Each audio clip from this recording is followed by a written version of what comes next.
Kia ora, haere mai Gemini, and welcome to your September 2015 Taroscope reading with me.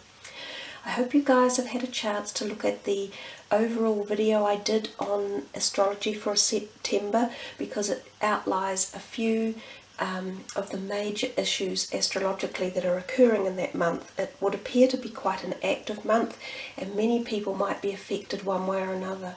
And not the least of our issues are supermoons and eclipses and mercury retrogrades, among other things. So take a look at the video to get an idea of what's going on there. So we'll be using the John Holland cards, which are in front of you. They use that lovely vibration and essence feeling of colour. We will do 4 cards, one for each week of the month, and then we will look at one high vibrational energy card at the end. So Gemini, let's see what's in store for you for your September reading. The stones in the background are fool's gold, the pyrite, beautiful colour, and the blue sandstone, which is also another really intriguing stone. For some reason there you've got 2 really sparkly ones in for the month. So let's see what happens for you guys. This is for Gemini, September. Okay. Your first card out is a major arcana, and it is number 18, which is the shadow card, which would traditionally be known as the moon. Okay, your next card out is number 3 of the blue borders, which is traditionally known as the swords cup, and this is the mental aspect of life, which actually is an air sign, which is yourselves, Aquarius and Libra as well. Your third card out is number 4, another swords sign, so another air sign, and this is called rest and rejuvenate. And your fourth card out, oh, I've accidentally pulled 2 here, Gemini, so you will get both of them. One of them is the temptation card, which is a major arcana, which is number 15, which is the devil, which would have in fact been your 5th card, so I'll pop it up here. And the other card out is Passion Ignited, which is the wands, or what we refer to as the spirit feeling in life, and that's your fire signs such as your Sagittarius, Leo and Aries. Now this card here, the second card in, is traditionally known in the traditional tarot deck as a card that depicts a heart with 3 swords through it. And whenever this card comes out now, I've decided to put a beautiful cathartic healing stone on. You can actually see the shape of the heart in here, just below where her heart would actually be, down in her solar plexus area, as if she's lost a little bit of her strength from whatever issues are surrounding this. So I do intend to pop that heart on there for the reading to create this feeling of positivity and harmonious re-energization. So anyhow, let's begin with the very beginning of your reading. In the first week in September, we have here the moon, and interestingly this gorgeous, very much like the night sky with all the stars twinkling in it, stone is sort of pointing down or facing onto this card as well. Now another interesting anomaly, that September is the 9th month, and the vibration of 9 seems to be very prevalent in the pre-reading that I did for the astrology for September. I got 4 9 cards come out, and your first card adds up to a 9. So there's a whole feeling of this 9 being very strong in September.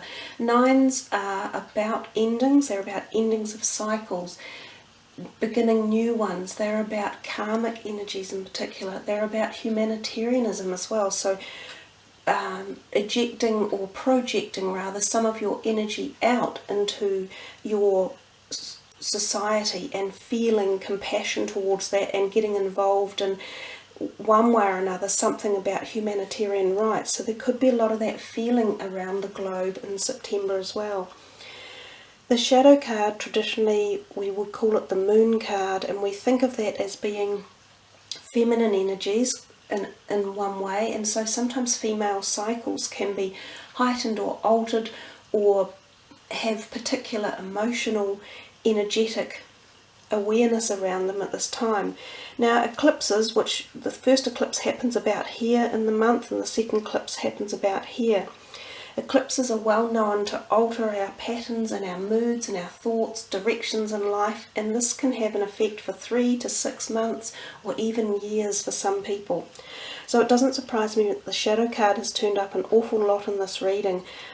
The first eclipse is a new moon eclipse, and this is the moon card, so I think Geminis, a lot of you might be quite affected by the moon coming in, and depending on where it sits in your particular house, in your astrological house, is going to depend on how it affects you. So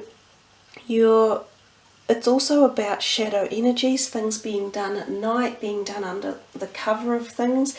If any of you are thinking of uplifting new contracts, whether they be work contracts or business or real estate or investment, make sure you check all the documents, make sure they're signed correctly and that anyone you're dealing with is above board.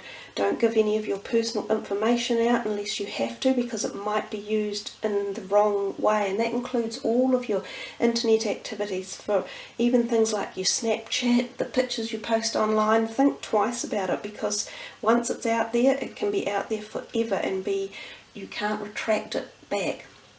So those are some of the messages of the shadow card. The other thing is, the John Holland words for this are actually about finding the connection to your soul. He really looks at this as a very deep card, and it's about connecting at the level and acknowledging both sides of you, the dark and the light, and merging all portions of you together as you move forward. And again, as I say, quite often an eclipse will do that for us. It just pulls us open and makes us look at ourselves and makes us think, where are we meant to be going? What should we be doing? So big, poignant card for the beginning of your reading, with lots of synchronistic energies in it and around it. So we come to the next card, and it's this Three of Swords. Often I say to people, it has the feeling of 3 people being involved, so whether or not that's in romantic relationships, which it can sometimes indicate, and sometimes it can mean walking away from them, or someone does. So there's a feeling of letting go, of moving away, and sometimes loss, and sometimes it's a feeling that another person chooses to leave a situation. They may not be gone for good, but they may go overseas, or they may shift home, and you have this kind of feeling of being sad, but also, as we can see in this card, this pain or loss through the solar plexus area. So some sort of strengthening is required in that area of the body as well, to bring back your physical and internal strength. The card, if we're thinking health-wise, it could just often mean you need a bit more rest, a rejuvenation. And this card, health-wise, when we come back to this, I'm thinking of hormone balances. Sometimes it can mean, as I said earlier, female reproductive areas, and things like menopause coming in for some people, and also puberty starting for the younger people. So just be aware and support either ends of those spectrums, and be sort of helpful and proactive and giving them either information, physical or emotional support, one way or another.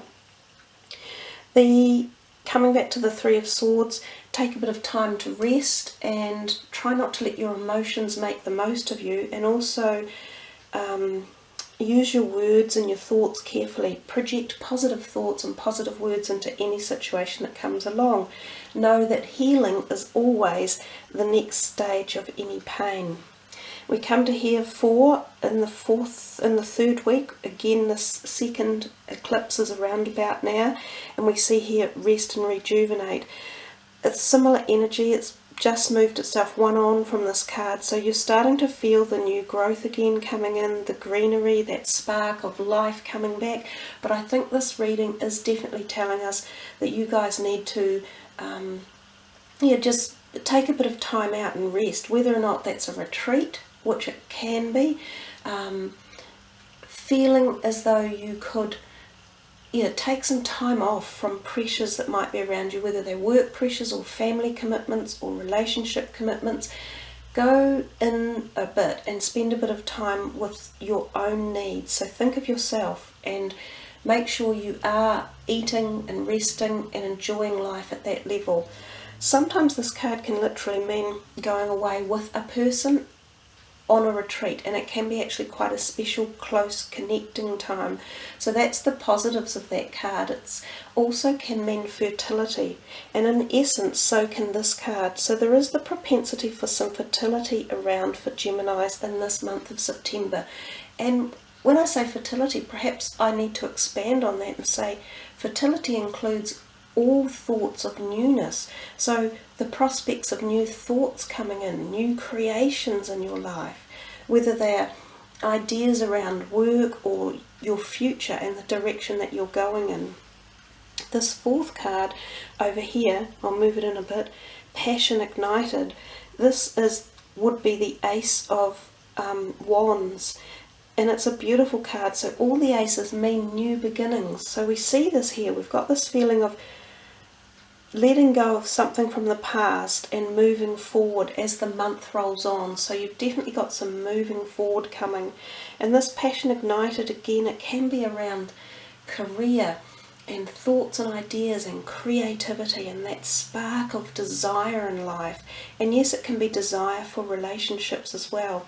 So there could be sudden changes, almost as if sudden things occur for you guys at both ends of the spectrum. You know, suddenly new things coming in, and otherwise some suddenly incidences that create things to go out as well. So lots occurring for you guys here, Gemini, in this month. This card is also about igniting yourself, you know, get your passion up and running and really light it and get it ignited to create this new flow. Now if we come back to this extra card that you guys got, the Temptation card, which is number 15, which is the Devil card, we see that as being this feeling of entrapment a little bit, and I have just placed it on top of this Three of Hearts. So there could be a feeling here around romantic relationships possibly. Either you might have been in a situation where it wasn't balanced. So sometimes this means imbalance in relationships. Someone might be taking advantage of you, or that you know, it's in a relationship where there's negativity involved one way or another. The Temptation card or the Devil card is asking us to look at any situations in our life that need to have balance brought back in. And this can include things such as substances, food, addictions, even things like sports addictions. You know, are you working too much? Are you dedicating too much time to a particular goal in mind, such as achieving a marathon? You know, are you balancing everything in your life? Those are the messages this card brings to us. And it's also saying sometimes that when we let an addiction take away one way or another, or take over on us, it's not right. We've got to see all aspects of our life and try and balance them all. So some of the words from his book are, through this card, addictions and self-limiting behaviours are being addressed. This is a time when you or someone else in your life may be placing too much emphasis on the material physical world and its pleasures. Even though we're all born connected to the divine source, we have a tendency to pull away from what was once natural. When we become disconnected from spirit, the source that once nourished us, it's often replaced with a different supply or substitute. In other words, the connection is then forged with food, alcohol, nicotine, codependency to someone, or even work, hence the term workaholic. Many of us spend our lives trying to fill the void that was created when the link to divine was broken. The Temptation card is calling you to take a hard look at life and ask yourself, where in my life am I suffering from addictive behaviour? Is there negative thinking or behaviour that's causing the life force to seep out of my soul? Are the people and relationships in my life giving me energy, or are they draining it? Learn to embrace your fears and all of your doubts so that every situation in your life becomes a learning experience. Gaining the knowledge that the physical world teaches will help you transcend to a higher spiritual awareness. So it's a nice card, just giving us a reminding message to look at that balance situation.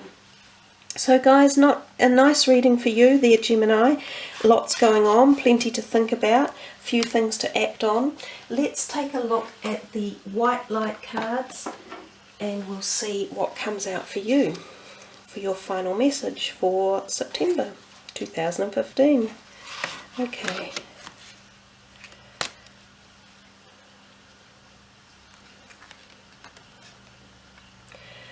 Sandstone, evolution.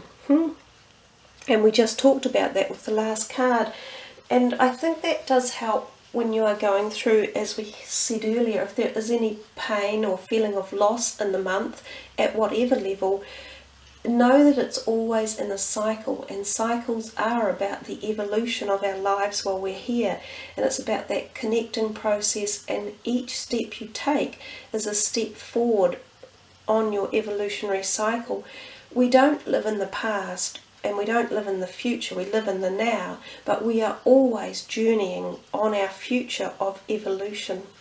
Now this energy comes to you with the golden ray, which is very much in that solar plexus area, which is where the pain seemed to be, or the loss of strength was coming when this stone was involved on that other card, the Three of Swords. So you're being given to beautiful rebalancing strength in the middle of your body to just really go out there and fire. And it does look much like fire. So know that your evolutionary steps forward and the process of your life's journey are still being looked after and nurtured, and that you have the strength to carry on and do it. So lovely reading for you there, Gemini. I thank you all for listening and liking. I really enjoy doing the readings for you guys, and I look forward to seeing you again in October. So wishing you the very best, much love, peace and light. Ka kite noa. Namaste.